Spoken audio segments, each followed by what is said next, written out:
vamos falar então agora de eventos climáticos extremos que causaram prejuízos de 287 bilhões à agropecuária brasileira entre 2013 e 2022, segundo o levantamento da Confederação Nacional de Municípios, feito com base, então, em dados do Sistema Integrado de Informações sobre Desastres do Ministério da Integração e Desenvolvimento Regional.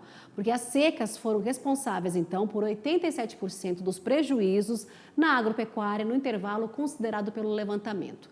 Ao todo, os eventos causaram perdas em 7 milhões de hectares de lavouras, uma área que equivale à soma dos territórios do estado do Rio de Janeiro e Alagoas.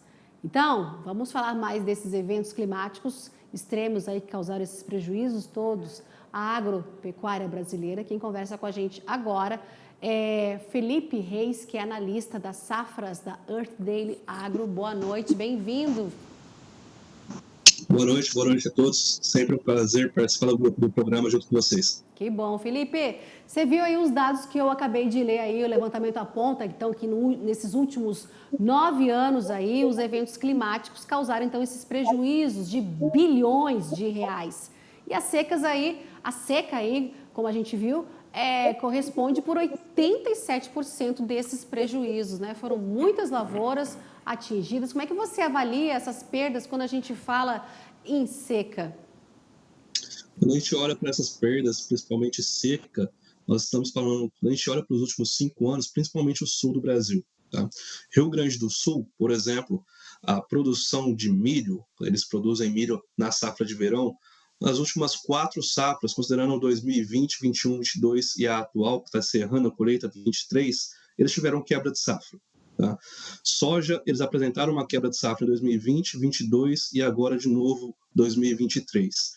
Então, o Sul tem se prejudicado muito com essa falta de chuvas. Lembrando que não só a falta de chuvas resulta em perda de potencial produtivo, nós temos também, se olharmos para 2022 e principalmente 2021, boas perdas devido a geadas e baixas temperaturas. Em 2021, nós tivemos 3 geadas no espaço de 5 semanas, ali no final de junho até o fim de julho, o que é incomum para o período, também traz um prejuízo para as lavouras.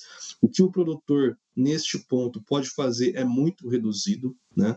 Quando a gente olha para outros setores, outras partes do setor agropecuário, por exemplo, traders, eles podem antecipar esse movimento. Por exemplo, nós trabalhamos com estimativas de produtividade.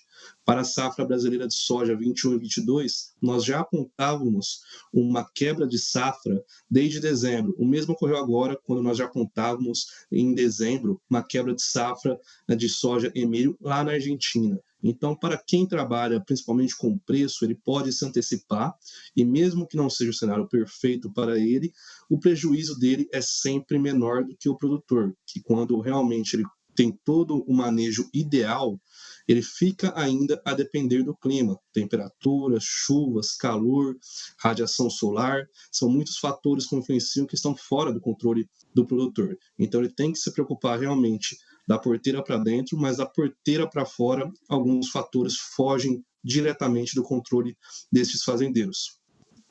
É isso, né, o Francisco, o clima sempre influenciando, e o Felipe citou aí a Argentina, né, que teve quebra de safra, tudo por conta do clima.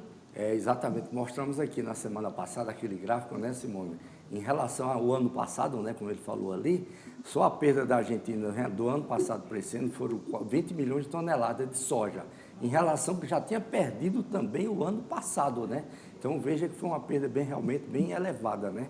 Como ele falou ali também, os últimos anos que a gente sofreu mais foi a região sul do Brasil, com a questão da laninha, que fez com que houvesse aí esse período de secas prolongadas, né? Seca prolongada realmente causa muito impacto para a agricultura. Mas também teve algumas perdas também, voltando mais um pouco atrás, mais ou menos até 2017, por aí assim, né? Com a laninha, com o El Niño lá para o Nordeste, teve perda, mas não tão grande como comparado assim para o lado da região sul do Brasil, como ele tem falado ali. E também os eventos meteorológicos de curta duração, né? Os temporais, as chuvas fortes, né? Que tem ocorrido também, alagamento na agricultura familiar, nas pequenas agriculturas, né? Tem causado também muitas perdas aí, se for somando aos poucos, né? Por isso que dá a esse volume todo o levantamento de perdas, né? feito aí, né, nesses últimos 9 anos, não é, Felipe? Porque a gente não fala só de estiagem, né? Exato. A gente também fala de chuvas, o excesso de chuvas, porque segundo o levantamento, 14% então ocorreu por conta das perdas, né? Ocorreu por conta então de muitas chuvas, né, Felipe? Exato. E quando a gente fala de excesso de chuvas, os problemas vão um pouquinho além do campo. A gente tem alguns exemplos que a gente pode trazer recentes.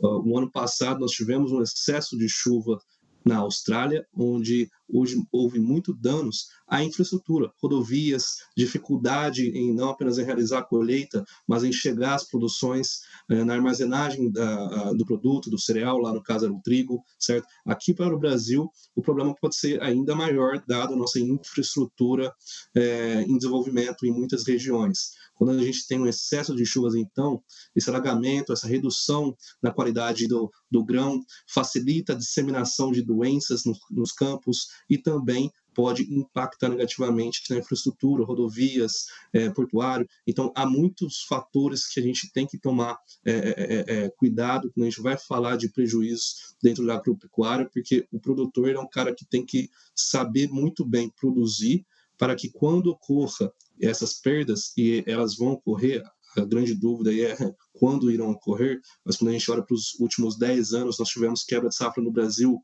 no Sul, nos últimos anos. 2016 foi uma forte quebra de safra, principalmente ali em Mato Grosso. 2012, algumas regiões também sofreram. Então, elas são recorrentes, né? Então, ele tem que se preparar para que, quando haja, ele as enfrente da melhor maneira possível e esteja assegurado também. Isso é uma boa opção para o produtor. Aquele que, no Rio Grande do Sul, no Paraná, Santa Catarina, regiões onde esses extremos climáticos ocorrem com maior frequência, ele não se preparar tendo um seguro do seu campo, aí fica muito arriscado a produção agrícola e ele pode enfrentar um ano em que ele tenha que até mesmo se reinventar para conseguir dinheiro para replantar nas próximas safras, né? O seguro acaba sendo um aliado, né, Francisco, do produtor, para evitar todas essas perdas aí, né? Exatamente. Quando a gente falou ali, eu estava lembrando o seguinte, em 2021 para 2022, dezembro para janeiro, principalmente dezembro, né? Aquelas fortes chuvas, o excesso de chuva que ocorreu entre Minas, norte de Minas e o sul da Bahia, eles perderam muito leite lá, os agricultores de agricultura familiar, perderam praticamente o leite todo em uma semana lá, porque não tinha como escoar o leite, porque não tinha como passar carro. Então, realmente, como ele falou ali, né? Então, a infraestrutura que é o mais importante aí para ter o escoamento do produto. Afeta tudo, é um dominó, né, o Francisco? Agora, o Felipe, a gente falou bastante aqui em relação aos acontecimentos no sul do país, por conta da seca, né, nesses últimos anos, mas a gente também pode dizer que o clima, ele eleva aí os custos de produção, né? Porque o mercado ele pode precificar por conta dessa escassez aí, quando a gente fala de seca, excesso de chuva, geadas, ondas de calor, né? Com toda certeza. Olhando aí para o Brasil na safra 21-22 de soja, analisando os preços no mercado, na bolsa, os preços da soja subiram 20% entre o fim de dezembro e meados de fevereiro. Então, fim de dezembro de 2021 e meados de fevereiro de 2022, porque foi quando realmente o mercado se deu conta de que havia uma quebra de safra e a quebra seria intensa. Produção, as estimativas iniciais estavam em torno de 145 milhões de toneladas, caíram para abaixo de 130 milhões de toneladas ali em fevereiro, certo? Este ano, a quebra da safra na Argentina, ela não teve um peso no mercado internacional tão grande quanto, porque a produção brasileira foi muito boa.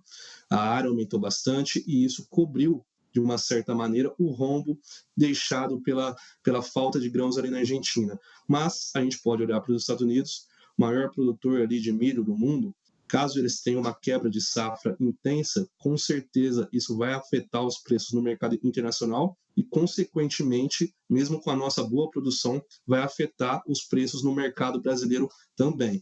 Então, não é apenas a produção nacional que vai afetar o preço e os custos de produção, por exemplo, para um confinamento. Também o que acontece lá fora impacta aqui dentro também. E vimos bastante desse impacto aí quando a gente fala ainda de uma guerra que ainda está acontecendo, né? Mexeu com as commodities, enfim. Felipe, muito obrigada pela sua participação hoje aqui com a gente. Eu conversei com o Felipe Reis, que é analista de safras da Earth Daily Agro. Muito obrigada e até uma próxima oportunidade aqui com a gente, viu? Eu que agradeço. Uma boa noite a todos.